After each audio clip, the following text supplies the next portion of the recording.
गुरुपद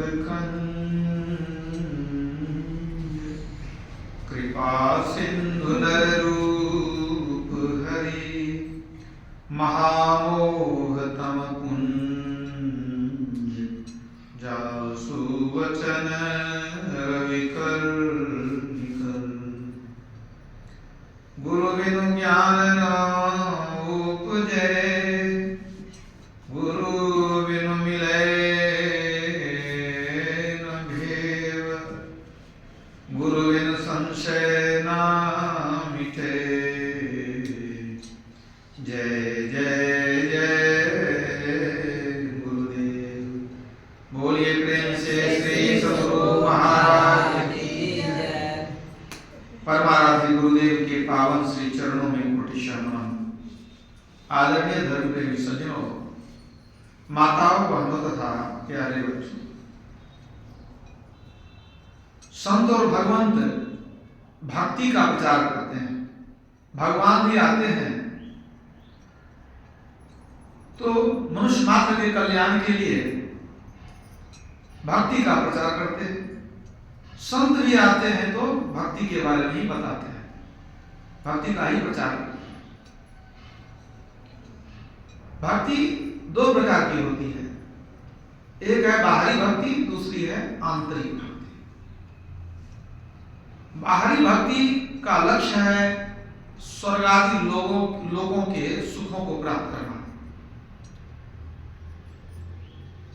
और इस संसार के सुख को भी प्राप्त करना। लेकिन जो आंतरिक भक्ति है उसका लक्ष्य होता है ब्रह्म सुख, मोक्ष सुख, विभिन्न लोकों में जाना और उसके सुख को प्राप्त करना आंतरिक भक्ति का लक्ष्य नहीं होता है। तो जो बाहरी भक्ति करते हैं वे विभिन्न स्वर्गादि लोकों में जाते हैं, वहां के सुख को भोगते हैं। वहां का सुख भी विषय सुख ही है। जो विषय सुख हम यहाँ भोगते हैं, स्वर्ग लोकों में भी उसी प्रकार के विषयों का सुख है। और अंततः यह जन्म मरण के चक्र में घुमाता है। जो बाहरी भक्ति करते हैं वो जन्म मरण के चक्र में घूमते रहते हैं। भले वे स्वर्ग भी जाते हैं, सुख भी भोगते हैं, लेकिन उनको दुख भी भोगना पड़ता है। दूसरी ओर जो आंतरिक भक्ति करते हैं उनका लक्ष्य स्वर्गलोक नहीं होता है, विषय सुख नहीं होता है। उनका लक्ष्य होता है आत्म सुख, ब्रह्म सुख। वह सुख जो सदा के लिए स्थिर होता है, वह सुख बदलता नहीं है। जीव सदा के लिए सुखी हो जाता है। मैत्रेयी उपनिषद में आया है, पाषाण लोह मणि नित्यमय विग्रहेषु पूजा पुनर्जन्म भोगकारी मुमुक्षु तस्मात् यति स्वहृदयार्चन में कुर्यात् बाह्य अर्चन परिहरित पुनर्भवाय। अर्थात पाषाण लोह मणि मिट्टी आदि की मूर्तियों की पूजा करने वाला बार बार जन्म मरण के चक्र में घूमता रहता है। अतः मुमुक्षु को चाहिए कि अपने ही हृदय का पूजन करे, अर्थात अपने ही आत्मा का पूजन करे, पुनर्जन्म के लिए बाहरी पूजन न करे। तो इस संसार में भक्ति करने वाले बहुत लोग हैं। उन बहुत लोगों में भी अधिकांश लोगों की संख्या ऐसी है जो बाहरी भक्ति में ही लगे रहते हैं, जबकि वह मोक्ष सुख प्रदान नहीं करता है। संत लोग जो भक्ति बतलाते हैं वह भक्ति हमें मुक्ति में ले जाती है। वह भक्ति कठिन है। कठिन इसलिए कि मन को समेटना पड़ता है। बाहर की भक्ति में मन लग जाता है। क्यों? वहां रूप रस गंध स्पर्श सब कुछ मिल जाता है। बाहरी भक्ति करते हैं, देखने के लिए सुंदर सुंदर मूर्तियां हैं, सुनने के लिए वाद्य यंत्र की व्यवस्था है, गीत संगीत भी होता है। नासिका के सुख के लिए देखिए वहां क्या है, अनेक तरह की सुगंधियां जलाई जाती है, अगरबत्ती आदि। जीवा के स्वाद के लिए रंग बिरंग के प्रसाद की व्यवस्था भी होती है। ये सब विषय सुख ही है। लेकिन जब आंतरिक भक्ति करते हैं तो उसमें विषय सुख को छोड़ना पड़ता है, तभी अंदर में प्रवेश कर पाते हैं। तो दोनों प्रकार की भक्ति का लक्ष्य भी अलग है और दोनों में बड़ा भेद है। बाहर की भक्ति पाप करके भी हो जाता है, लेकिन अंदर की जो भक्ति है उसमें पाप को त्यागना पड़ता है, बहुत संयम की आवश्यकता होती है।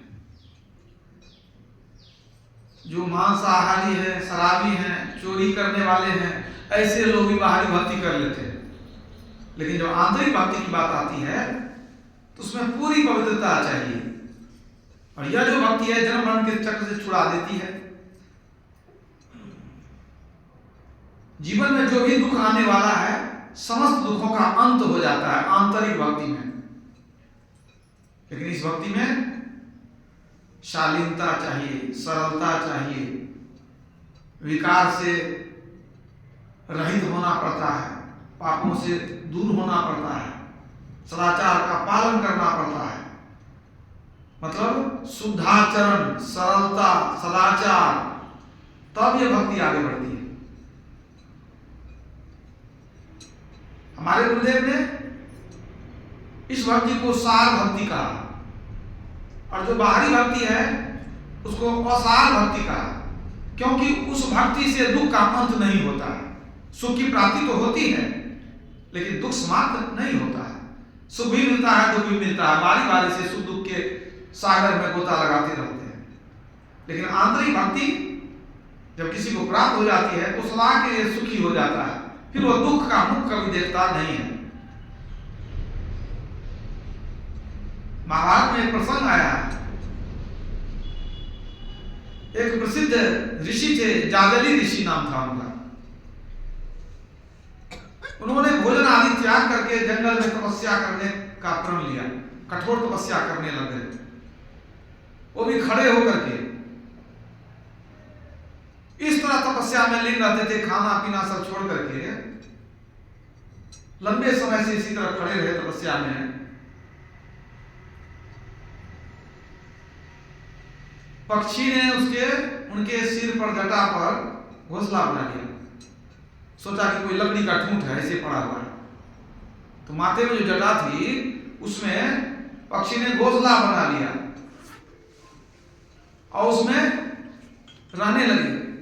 होते होते वो उड़ करके दाना चुगने जाते थे, पक्षी गण फिर आ जाते थे, उसमें बढ़ जाते थे।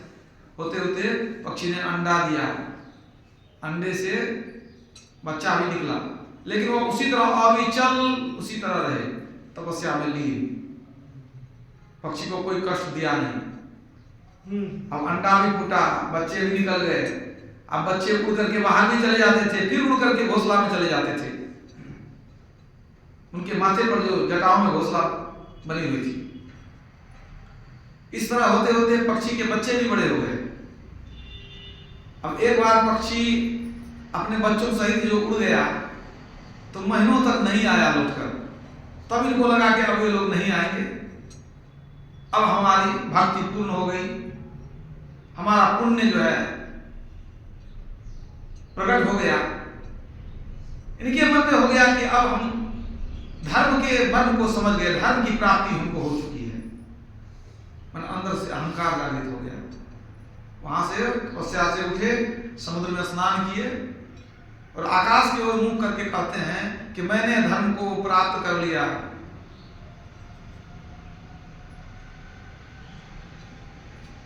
अहंकार हो गया उनके मन में। इसी बीच में आकाशवाणी हुई कि ऋषि, आपने जो धर्म का ज्ञान प्राप्त किया है, आपका जो भी ज्ञान है वह काशी में रहने वाले तुलाधार वैश्य के बराबर भी नहीं है। ये सुन करके जाजली ऋषि के मन में क्रोध भी उत्पन्न हुआ और अपमान भी मालूम हुआ कि इतनी लंबी तपस्या हमने की है और आकाशवाणी हुई कि काशी में तुलाधार नाम का एक वैश्य है, बनिया है, उसके समान भी धर्म की प्राप्ति नहीं हुई है, ज्ञान की प्राप्ति नहीं हुई है। अच्छा नहीं लगा सुनकर, सोचा जाके पता लगाते हैं, देखते हैं कि वो कैसा व्यक्ति है, क्या ज्ञान है उसके पास। जाजली ऋषि वहां से चले, चलते चलते काशी पहुंचे। तुलाधार वैश्य के यहाँ चले गए। वो दुकान पर बैठ करके कुछ बिक्री कर रहे थे। जैसे देखा कि वो आए, ये उठकर खड़े हो गए, आदर से उनको बैठाया, नमन किया, नमस्कार किया, कहा महाराज आइए विराजिए, मुझे पता था कि आप मुझसे मिलने के लिए आ रहे हैं। जागली ऋषि ने कहा कि कैसे पता चल गया तुमको मैं आ रहा हूं? कहा नहीं, मुझको सब कुछ पता है, मुझे ये भी पता है कि आप बहुत दिनों से तपस्या कर रहे थे, अब पक्षी ने आपके माथे पर घोंसला बना करके उसमें अंडा दे दिया, फिर उससे बच्चे भी निकल गए, और जब बच्चे बड़े होकर निकल उड़ गए, फिर आपको लगा कि मैंने सब कुछ पा लिया, मुझे धर्म की प्राप्ति हो गई। ये सब सुन करके जागली ऋषि को घोर आश्चर्य हुआ, ये कैसे जान गया? कहा तुम कैसे जान गए ये सब बात? तुम क्या सब करते हो, सो बताओ। कहा महाराज मैं क्या करता हूं,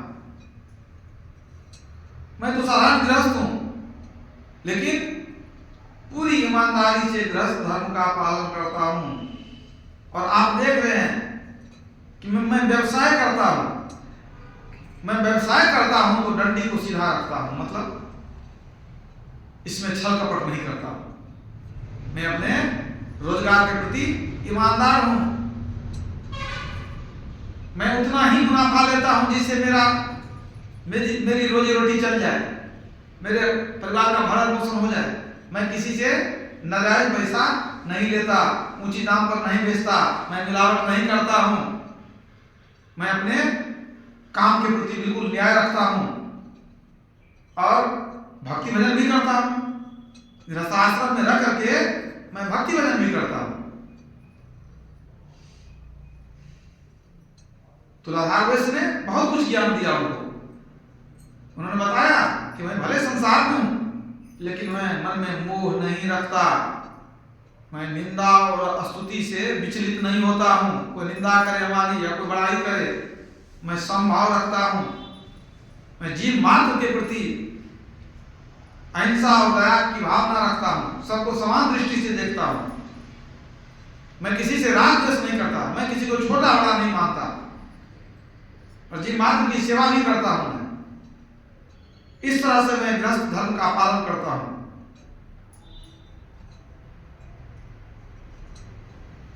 ये सब ज्ञान मिलने के बाद जाजली ऋषि की आंखें खुल गई कि मैं तो तपस्या किया तो मुझे इतना अहंकार हो गया। और ये गृहस्थाश्रम में रह करके शुद्धाचरण रखता है, ईमानदारी रखता है और भक्ति भी करता है, पवित्रता रखता है, भक्ति भी करता है, और यहाँ बैठे बैठे सब कुछ जान गया। वास्तव में यह हमसे अधिक ज्ञानी है, हमसे श्रेष्ठ है। उनसे बहुत उपदेशों को सुना जाजली ऋषि ने, और तब जाजली ऋषि वहां से गए और आगे मोक्ष के मार्ग पर अपने को आरूढ़ करने के लिए उन्होंने कुछ ज्ञान सीखा तुलाधार वैश्य से। तो ऐसा नहीं है कि घर द्वार त्याग करके कोई जंगल चला जाए, कोई हिमालय की गोद में चला जाए तो बहुत बड़ा वो साधक हो जाएगा। असल है मन को संभालना, मन को पवित्र करना, मन को विकार रहित करना, तभी हम भक्ति के मार्ग पर आगे बढ़ते हैं।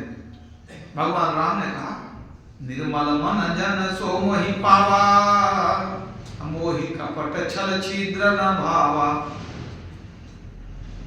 जिसके हृदय में छल कपट है वो ईश्वर को प्राप्त नहीं कर सकता, जिसके हृदय में विकार है वह ईश्वर को पा नहीं सकता, जान नहीं सकता।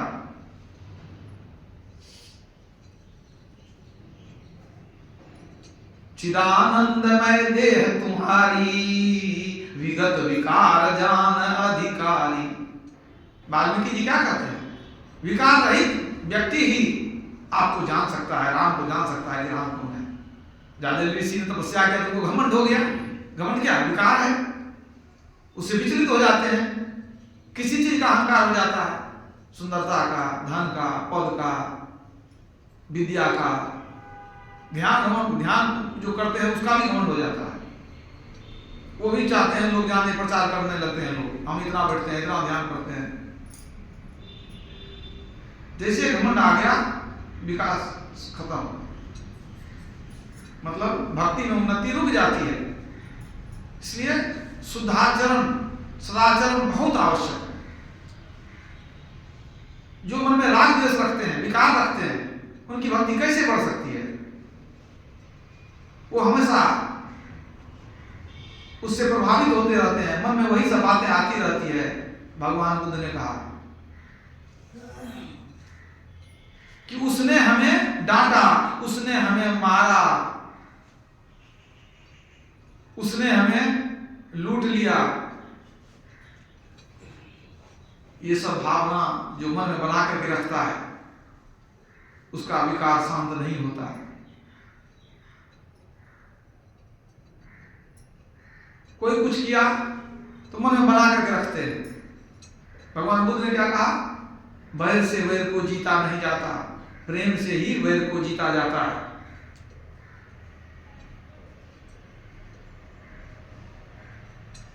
तो सभी संतों का यही उद्देश्य है कि मन में हम राग द्वेष बना करके रखेंगे तो यही चिंतन चलेगा। जब हम भक्ति करेंगे, चिंतन चलेगा संसार का, भक्ति कहां से कर पाएंगे?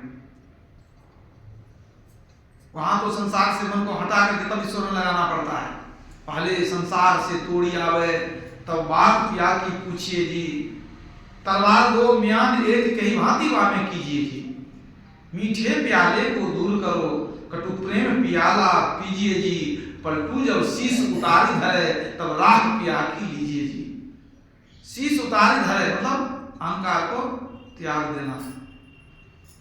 गुरु महाराज कहते थे सहे तो लहे, कोई अपमान कर दिया, कोई डांट दिया, अब उसी को मन में घुमाते रहिए, दुश्मनी करते रहिए, तब मन शांत नहीं रहेगा, भक्ति नहीं हो सकेगी। तो सदाचरण, शुद्धाचरण और विकारों से छुटकारा बहुत जरूरी है। संत लोग कैसे होते हैं? कोई राग द्वेष नहीं, सब ही मान प्रद आत्म मानी। संतों को कितना कितना कष्ट दिया गया, अगर वो साथ दे देते तो वहीं पर कितने जल्दी समाप्त हो जाते। लेकिन देखिए संतों ने कितना दुख झेला, आप जानते हैं। एक से एक संत हुए, बहुत बहुत कष्ट झेल चुके। पलटू साहब को कहते हैं जीते जी आग में झोंक दिया गया, मीराबाई को जहर का प्याला पिला दिया गया, शम्स तबरेज के शरीर से खाल खींच लिया गया, मंसूर हल्लाज का हाथ पैर आदि काट दिया गया, बंदा बैरागी के शरीर से मांस नोच लिया गया गर्म तावे पर लिटा करके, गुरु तेग बहादुर जी महाराज का सिर कलम कर दिया गया। सोचिए कितना संतों को कष्ट दिया गया। जब बंदा बैरागी को गर्म तावे पर लिटा करके मुसलमान बादशाह का जो सिपहसालार था, वह चिमटे से शरीर के मांस को नोचने लगा, लेकिन उस समय भी बंदा बैरागी हंस रहे थे। बहुत आश्चर्य लगा, मुगलों को बहुत आश्चर्य लगा। उसने पूछा कि तुम कैसे हंस रहे हो? तुमको इतना कष्ट मैं दे रहा हूं, तुमको पीड़ा नहीं होती है? उसने कहा कि हमारे यहाँ गीता है और गीता का ज्ञान है। तुम कहते हो कि तुम मुझको कष्ट दे रहे हो, तुम मुझको कभी कष्ट दे ही नहीं सकते, क्योंकि मैं शरीर नहीं आत्मा हूं। आत्मा में कोई भी, आत्मा को कोई कष्ट नहीं दे सकता है। मैं आत्मा हूं, आत्मा अगर हमारा अविनाशी है। तुम मेरे शरीर को नोच रहे हो, ये शरीर मैं कितनी बार बदल चुका। तो ये ज्ञान जिनको मिल गया, जो आत्मस्थ हो गया, वह स्वस्थ हो गया, स्व में स्थित। उसके लिए शरीर और संसार का दुख भी समाप्त हो जाता है। लेकिन कितना कष्ट सहा उन्होंने, इस सनातन धर्म के लिए संतों ने कष्ट सहा, इस भारत भूमि के लिए कष्ट सहा, मानव जाति के लिए कष्ट सहा। तो उनका जो ज्ञान है उसको अपना करके ही हम आगे बढ़ सकते हैं। तो ये जो आंतरिक भक्ति है, इसमें सबसे पहली बात है क्या? पवित्रता, शुद्धाचरण यानी सदाचार। उसको शीलता भी कहते हैं। शीलता का क्या मतलब है? सदाचार और ईश्वर भक्ति दोनों को जब हम लेकर चलते हैं तो हम शीलवान हैं, यही शीलता है।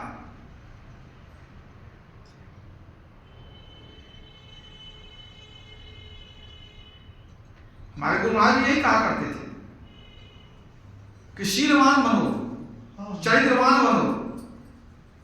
गुरु महाराज प्रसंग सुनाया करते थे कि एक बार हिरण्यकश्यपु ने इंद्र पर चढ़ाई कर दिया, इंद्र को हरा करके इंद्र का राजपाट सब ले लिया। अब इंद्र जहां तहां भटकने लगे, बहुत अशांत, बहुत विचलित, बहुत दुखी रहते थे। अपने शांति के लिए वो गए गुरु बृहस्पति जी महाराज के पास, देवताओं के गुरु बृहस्पति जी महाराज। उनको जाकर के उन्होंने कहा कि कुछ मन बहुत अशांत है, कुछ उपदेश दिया जाए। वो उपदेश देने लगे, क्या आत्मज्ञान का उपदेश देने लगे। उन्होंने कहा कि ये जो भोग वासना है, यह प्रेय का मार्ग है, ये अच्छा नहीं होता है। श्रेय के मार्ग पर चलना चाहिए, भोगों से निवृत्त होकर के मुक्ति के मार्ग पर चलना चाहिए। ये ज्ञान देने लगे उनको। उन्होंने कहा महाराज हमको ये प्रेय श्रेय का मार्ग हमको नहीं चाहिए, ज्ञान हमको नहीं सुहाता है। आप हमको प्रेय का ज्ञान ही दीजिए, संसार का ही ज्ञान दीजिए, हमको ईश्वर की भक्ति का ज्ञान मत दीजिए। गुरु बृहस्पति जी महाराज ने कहा कि तुम शुक्राचार्य जी महाराज के पास चले जाओ। वो दानवों के गुरु थे, उनके पास भेज दिया। इंद्र भगवान चले गए शुक्राचार्य जी के पास। उनके पास जाकर के कहे कुछ हमको मन अशांत है, कुछ ज्ञान दीजिए। और वो भी आत्मज्ञान की बात ही बताने लग गए। तो ये उदास होकर के बैठे थे। इन्होंने कहा हमको इसमें रुचि नहीं है। शुक्राचार्य ने कहा हाँ मैं तो समझ रहा हूं कि आपका राजपाट सब चला गया है ना, इसलिए मन आपका अशांत है, आपको कुछ अच्छा नहीं लगता है। कहा बात तो सही है। कहा तो हमको तो वही चाहिए। कहा तो एक काम कीजिए, आप चले जाइए प्रहलाद के दरबार में, और वहां वेश बदल करके वहीं रहिएगा, वहां सेवा कीजिएगा। प्रहलाद बहुत भक्त है, बहुत बड़ा भक्त है, उसकी सेवा करते रहिएगा। अगर वो प्रसन्न हो जाए, कह दे कि मांगिए, मांगो क्या मांगता है, तब भी जो है राजपाट नहीं मांगना है। कहना है कि आप अपना शील हमको दीजिए, आपकी शीलता हमको चाहिए, आप अपना शील दे दीजिए। शील मैंने क्या कहा आपको? मैंने सदाचरण, ईश्वर भक्ति, शुद्धाचरण, ये होता है शील। सद्विचार का यही मांग लीजिएगा। इंद्र भगवान वेश बदल कर चले गए प्रहलाद जी के दरबार में। हिरण्यकश्यपु के बेटे थे प्रहलाद, तो बाद में तो वही राजा बने ना। चले गए वहां वेश बदल करके खूब सेवा करने लग गए। सेवा खूब किए, तो अंततः प्रहलाद प्रसन्न हो गए। एक दिन कहते हैं कि मांगो क्या मांगता है। तो उन्होंने कहा कि आप अपना शील हमको दे दीजिए। प्रहलाद तुरंत समझ गए। तो कहते हैं कि आप इंद्र भगवान हैं। मैं समझ गया हूं, आप इंद्र भगवान हैं, और आपका राजपाट है मेरे पास है, पिताजी ने आपसे ले लिया था, लीजिए मैं आज आपको राजपाट सब वापस करता हूं। वो समझ गई जब इंद्र भगवान है तो इनको क्या दुख है। आज हमारे पास आकर के सेवा कर रहे हैं, हमारा किस लिए? मन में है कि हम राजा फिर से बन जाए, तो राजपाट उनको लौटा दिया। तो देखिए इतने दिन तक सेवा किए, वो क्या मांगने के लिए? सील मांगने के लिए, शुद्धाचरण मांगने के लिए। सबसे बड़ी चीज यही है संसार में, उसका यश होता है जो जीवन में शुद्धाचरण को अपनाते हैं। शुद्धाचरण सदाचार माने पंच पाप का त्याग, व्यभिचार, चोरी, निशा, नशा, हिंसा, झूठ, पंच पाप का त्याग, इसी को सदाचार पालन कहते हैं। धनबल परिजन सुख अपार, सदाचार बिनु सब बेकार। भगवान बुद्ध इसी को पंचशील का पालन कहते थे पंचशील का पालन करो। तो पंचशील का पालन यही 5 चीज। तो भगवान बुद्ध ने कहने की कृपा की थी कि जो पंचशील का पालन करते हैं उनको जीवन में 5 चीजों की प्राप्ति होती है, और जो पंचशील का पालन नहीं करते हैं उनको भी 5 चीजों की प्राप्ति होती है। कौन कौन चीजें हैं 5 चीज? तो भगवान बुद्ध ने कहा कि जो पंचशील पालन करते हैं यानी सदाचार का पालन करते हैं, संसार में उनका यश फैलता है, उनके धन का नाश नहीं होता है। सभा में जहां भी वो बोलते हैं उनके वाणी का असर होता है, उनको मरने में कष्ट नहीं होता है, और मर करके वे सुखमय स्थान में जाते हैं। ये 5 चीजों की प्राप्ति होती है। फिर भगवान बुद्ध ने कहा कि जो सदाचार का पालन नहीं करते हैं, जो दुराचारी हैं, उनको भी 5 चीजों की प्राप्ति होती है। संसार में उनको अपयश मिलता है, उनके धन का नाश हो जाता है, उनकी वाणी का सभा में कोई प्रभाव नहीं होता है, मरने में उनको घोर कष्ट होता है, मर करके वे पुनः दुखमय स्थान में जाते हैं। तो सोचिए कि एक सदाचार पालन से कितने चीजों की प्राप्ति होती है। भगवान बुद्ध के किसी भक्त ने भगवान से पूछा कि भंते, हम लोग देखते हैं जूही, चमेली, तगर इत्यादि फूलों की सुगंधी हवा के दिशा में चलती है, क्या कोई ऐसी सुगंधी है जो हवा के दिशा के विपरीत चलती हो? भगवान बुद्ध ने कहा हाँ, एक ऐसी चीज है जिसकी सुगंधी हवा के विपरीत दिशा में चलती है।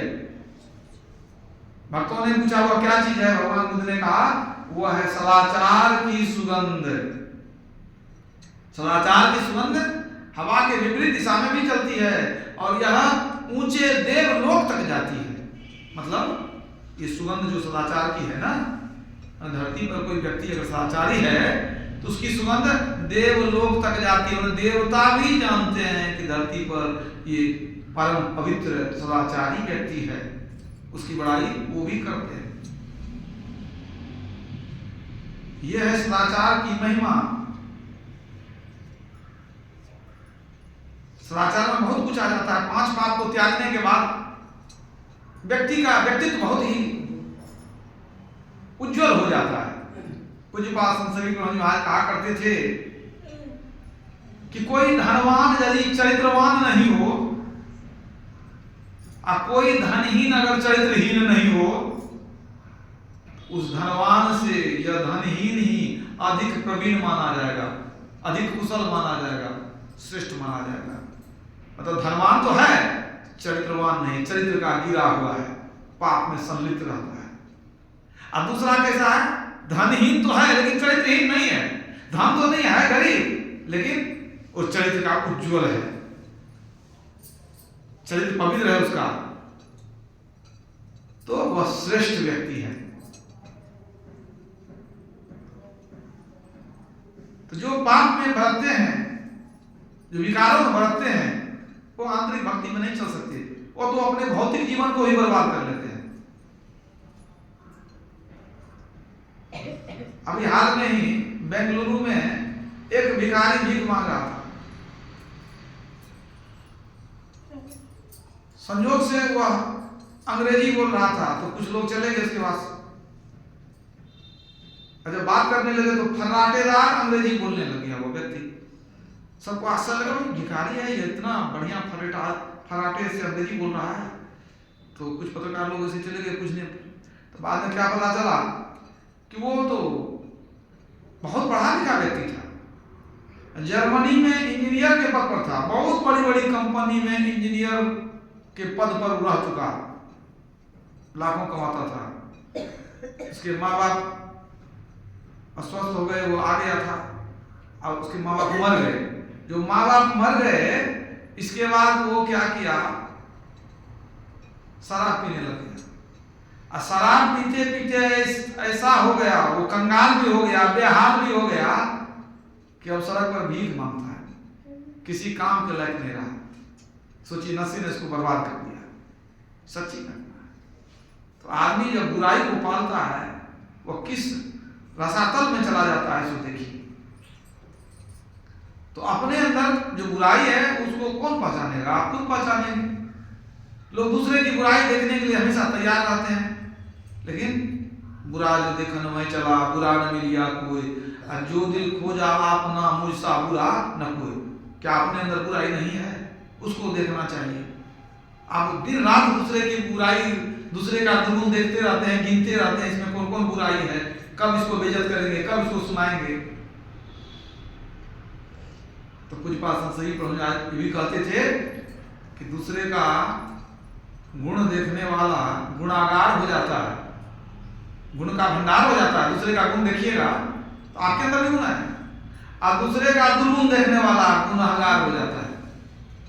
दुर्गुण देखते देखते खुद उसमें गुण दुर्गुण आ जाता है। जिसके अंदर अपने गुण नहीं है वो दूसरे का दुर्गुण ही देखते रहेगा, और जो बहुत गुणी आदमी है वह गुण ही देखता है, उसके अंदर दो दृष्टि नहीं होती है। कहते हैं वेद व्यास जी महाराज एक बार युधिष्ठिर जी को बुलाए और बोले कि युधिष्ठिर, तुमको दिन भर का समय देते हैं, ये बुरा आदमी खोज कर ले आओ। युधिष्ठिर जी महाराज चले गए बुरा आदमी खोजने के लिए। फिर उसके बाद दुर्योधन को बुलाए वेद व्यास जी महाराज। दुर्योधन, तुमको मैं दिन भर का समय देता हूं, कोई अच्छा आदमी खोज कर ले आओ। हो गया अच्छा आदमी खोजने के लिए। दोनों दिन भर घूमते घूमते घूमते शाम में लौट करके आए तो युधिष्ठिर जी पहले आए तो अकेले आए। वेदव्यास ने पूछा कि क्या कोई बुरा आदमी नहीं मिला क्या? कहने महाराज बहुत खोजे हम जिस से मिले तो हम पता लगाए कि इसके अंदर में क्या गुण है क्या नहीं है। तो ऐसा ऐसा गुण था जो मेरे में नहीं है। हमने लोगों में देखा कि सबके अंदर कुछ न कुछ गुण है, बल्कि कितना ऐसा गुण था जो मेरे में नहीं है उसके अंदर में है। हम उसको बुरा आदमी कैसे कर सकते हैं? महाराज हमको क्षमा कीजिए, कोई बुरा आदमी नहीं मिला। उधर से दुर्योधन आया, वो भी अकेले आया था। उसको भी पूछते हैं वेदव्यास जी महाराज कि तू अकेले आया, किसी को लेके नहीं आया, कोई अच्छा आदमी नहीं मिला? महाराज अच्छा आदमी, खोज खोज के परेशान हो गए। जो भी मिलता था सबके अंदर बुराई थी, कुछ न कुछ बुराई सबके अंदर थी। हम कैसे अच्छा आदमी कर दें उसको? हम दिन भर खोजे परेशान हो गए, ये भी बुरा आदमी नहीं मिला हमको। और देखिए कितना आश्चर्य है कि संसार वही है, दुनिया वही है, समाज वही है। एक आदमी खोजने के लिए निकला, उसको कोई अच्छा नहीं मिला और दूसरे को कोई बुरा नहीं मिला, तो इसमें किसका दोष है? हमारी दृष्टि, कहते हैं जैसी दृष्टि वैसी सृष्टि। हमारा मन जैसा रहता है, हमारा मन जैसा रहता है, उसी अनुसार हम देखते हैं संसार को। जंगल में एक खंडहर था। अब वो खंडहर था, बगल से रास्ता भी था उधर से। अब उधर से जो गुजरता था, खंडहर देखता था, तो सबके मन में अलग अलग भावनाएं होती थी। क्यों? जो जैसा है उसकी भावनाएं वैसी न होगी। अब उधर से एक डकैत गुजर रहा था।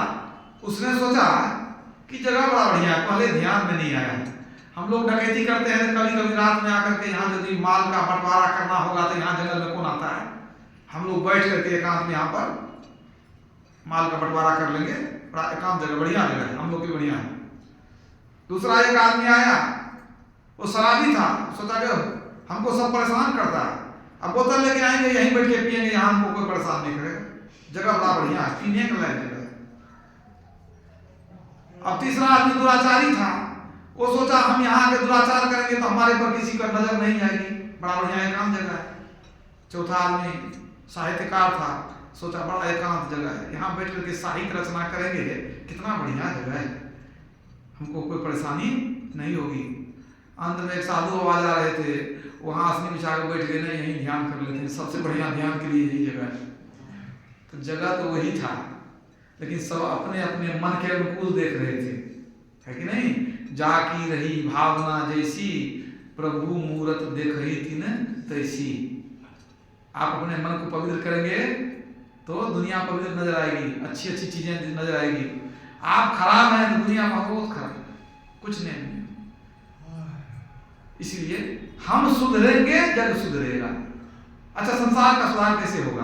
दूसरे को सुधारने चलते हैं, सिर्फ अपना अपना सुधार सब आदमी कर ले तो संसार सुधरेगा कि नहीं? और दूसरे को सुधारते हैं, अपना सुधरे है नहीं, तो क्या असर होगा? दूसरे को क्या सुधारेंगे? कुछ तो अपना सुधरेंगे तब तो दूसरे को सुधारेंगे। इसलिए पूज्यपाद संत सही प्रभु महाराज कहते थे, सत्संग से सुधार होता है, और सुधार के बिना उद्धार नहीं होता। सुधार होता है तब उद्धार होता है, उद्धार होना मोक्ष। तो पहले सुधार होना चाहिए। सुधार कैसे करेंगे? तो सुधार के लिए पहली सीढ़ी क्या है? खान पान को प्रथम संहारो, तब रस रस अवगुण सब मारो। सबसे पहला सुधार क्या है? भोजन का सुधार। अगर भोजन सुधरा तो और चीज का सुधार होगा। तो हम सुधार चाहते हैं करना, अगर भोजन बिगड़ा हुआ है, कितना भी कुछ सुधार करेंगे कुछ सुधार होने वाला नहीं है, याद रखिए। क्यों? भोजन तामसी है, मन भी तामसी हो जाता है, मन तमोगुनी रजोगुनी हो जाता है, मन चंचल रहता है। तो जैसा खावे अन्न वैसा होवे मन। तो मन खराब है तो कर्म अच्छा कैसे होगा? मन को अच्छा बनाने के लिए अन्न को अच्छा करेंगे। तो भोजन कैसा हो? पवित्र हो, शुद्ध रूप से बनाया गया हो, ईमानदारी की कमाई का भोजन हो, भोजन की मात्रा परिमित हो, भोजन सुपाच्य हो। और सबसे बढ़ करके अगर भोजन को हम जप करके बना दें तब वो भोजन नहीं होता, तब वो भगवान का प्रसाद हो जाता है, तब वो प्रसाद। तो भोजन को अगर हम सही करेंगे तो मन सही होगा। मन में ही तो विकार भी उत्पन्न होता है। मन शांत है, मन पवित्र है, तो भक्ति में भी प्रवृत्ति जगेगी। इसलिए व्यक्ति को चाहिए कि धीरे धीरे अपने अवगुणों को दूर करें, अपने मन को शांत रखें, पवित्रता को अपनाएं, भोजन को ठीक करें और आंतरिक मार्ग पर चलें, तब ईश्वर की प्राप्ति संभव है। बोलिए प्रेम से श्री सद्गुरु महाराज।